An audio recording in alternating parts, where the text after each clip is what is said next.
Et salut à toutes et salut à tous et c'est parti pour donc la critique, du quatrième épisode de la saison 2 de What If.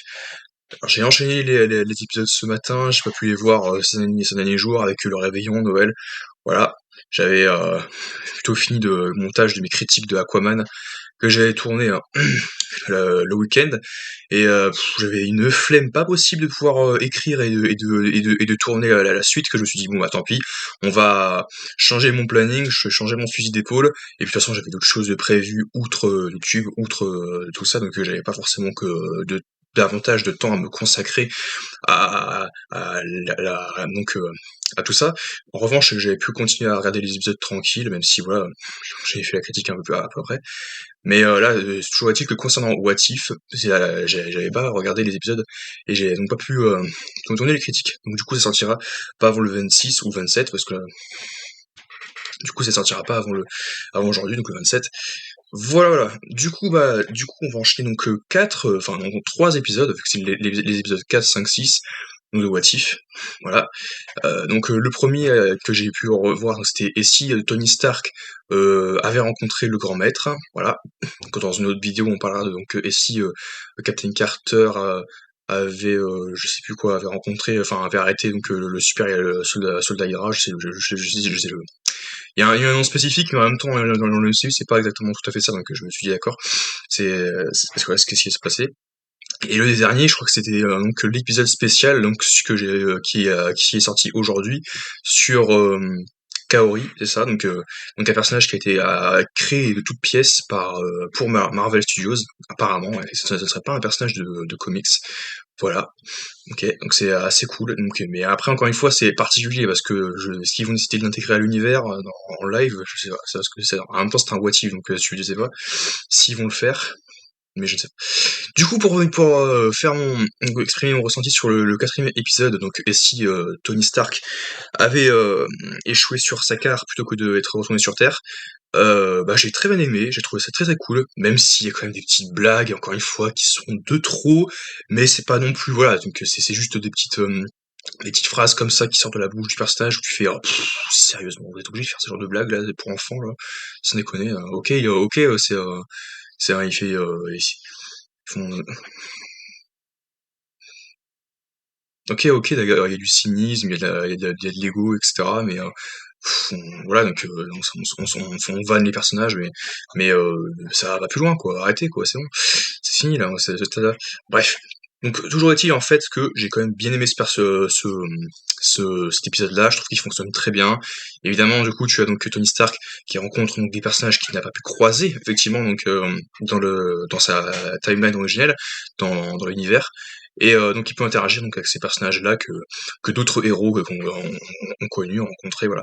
Donc il atterrit finalement sur Sakaar et du coup, bien, en fait, c'est après que donc les événements donc de contre les Chitauri, donc après avoir vaincu Thanos, enfin avoir remporté une bataille, tu as Tony Stark donc qui est projeté à travers une sorte de champ, enfin comment dire, un espace un peu exactement littéralement comme le sel, dont celui bref, du coup, en fait, donc, Tony Stark, qui plutôt que de rentrer sur Terre en retournant, en franchissant le portail ouvert par le cube, et bien finalement le portail se referme et du coup le point de passage est bouclé. Donc Stark du coup va se retrouver transféré à travers l'espace et le temps directement sur Sakaar où il va faire directement la connaissance du grand maître. Alors je sais pas si c'est vraiment Jeff Goldblum, voilà, mais normalement c'est là qui fait la voix, parce qu'il y en a qui reviennent, d'autres non, c'est ultra confus, voilà. Bref, mais du coup, je sais pas, donc en tout cas, ce qui est sûr, c'est que c'est vraiment Taika Waititi qui est revenu. De toute façon, il est chaud pour venir, le personnage, donc voilà. Ok.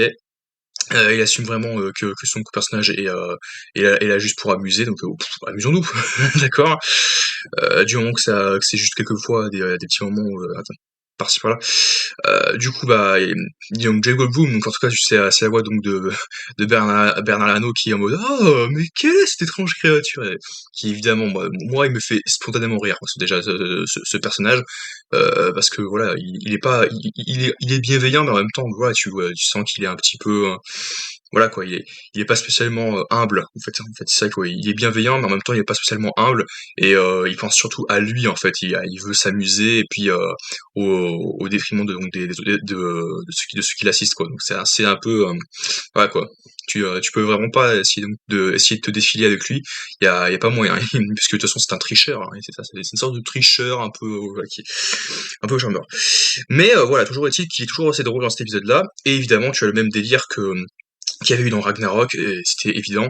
C'est-à-dire que pour pouvoir quitter la planète, eh bien, tu conclus un marché avec lui, et ça n'a pas été abouti dans Ragnarok, puisque clairement Thor, même si pour moi il y a quand même match nul entre guillemets entre Thor et Hulk, c'est plus entre guillemets le champion Hulk qui a eu raison de Thor. Du coup, bah, si Thor n'a pas vaincu Hulk, bah, il a pas pu, il n'a l'accord avec le grand maître, ben voilà, ne marche plus puisqu'il n'a pas gagné, donc du coup, bah, il ne peut pas quitter la planète. Mais on savait très bien pertinemment que quand bien même il aurait écrasé Hulk et tout, bah il serait toujours le grand maître ne l'aurait jamais laissé partir. Donc là c'était pareil pour Stark. Et évidemment quand il affronte le grand champion, j'ai mis sur pause, je me suis dit attends. Certes, donc parce que c'est tropé encore une fois, il explique qu'il le connaît parce qu'ils ont eu vent de l'histoire donc de la bataille entre le Thanos et donc la Terre, donc du coup il sait que c'est un héros, donc et comment il le sait aussi vite, il explique très vite qu'en fait c'est parce que le temps s'écoule différemment, ce qui fait que pour lui en fait 2 minutes ça a été genre peut-être 2 jours, je crois que c'est ça, donc 1 ou 2 semaines.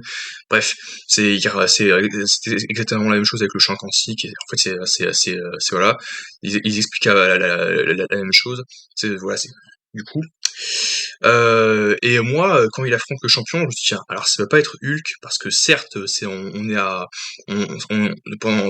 parallèlement à ça sur Terre, on a fait un petit bond dans le futur, dans le temps certes, mais on n'est pas non plus aux événements de Avengers, l'ère d'Ultron, là où Hulk à la toute fin, heu, a pris le Quinjet et a quitté la Terre. Donc on n'est pas non plus à cette époque-là. Donc du coup, je pense que le champion, ce n'est pas lui, et je me suis dit: «Tiens, ça peut pas être, l'homme chose, Man-Thing, donc qu'on a vu dans Werewolf by Night.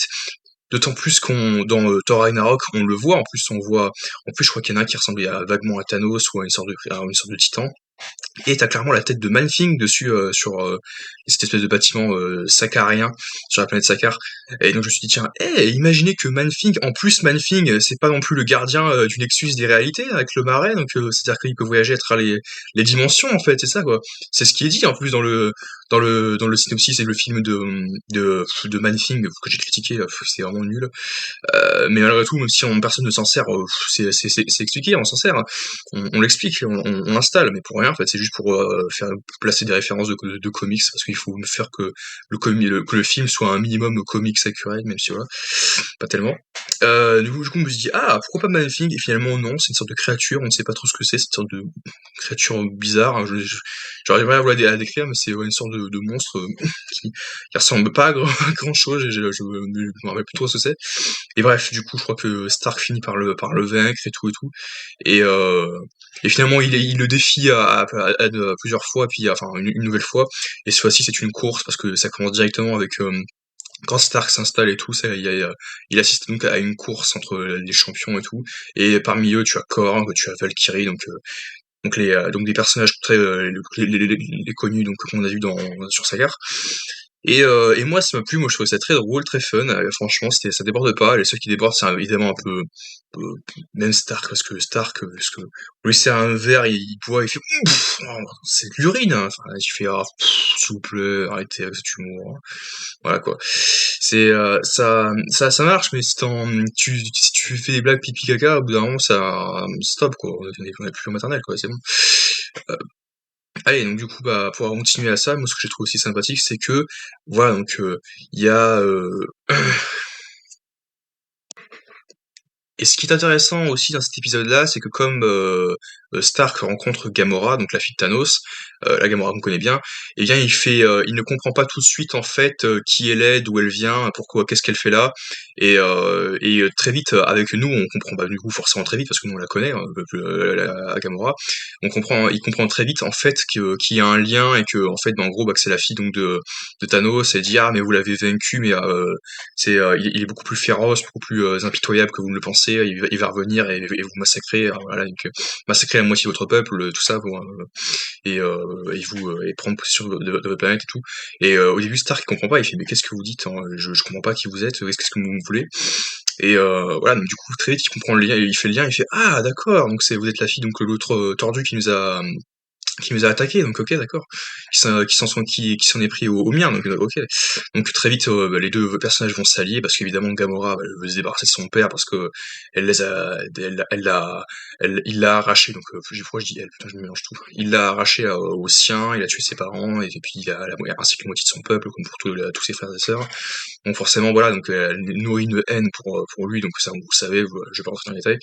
Mais voilà, donc du coup, il y avait donc une dynamique entre les personnages, même si c'est vrai que voilà, on les voit pas spécialement ensemble, vu que Stark, il veut vraiment il veut faire cavalier seul. Il se dit bon, bah tiens, je veux pas spécialement, moi je veux avant tout rentrer chez moi. Je tiens pas forcément à me battre ou à participer à vos jeux un petit peu voilà donc farfelus. Donc j'essaie de rentrer chez moi. Donc je voulais de laisser là où vous êtes, de vivre votre vie, chacun rentre chez soi, c'est bon. Donc un peu déboussolé, et il décide quand même de faire malgré tout comment dire, d'être aidé par Korg, parce que Korg il connaît bien mieux la planète que lui, donc du coup il fait appel à lui, il le sollicite.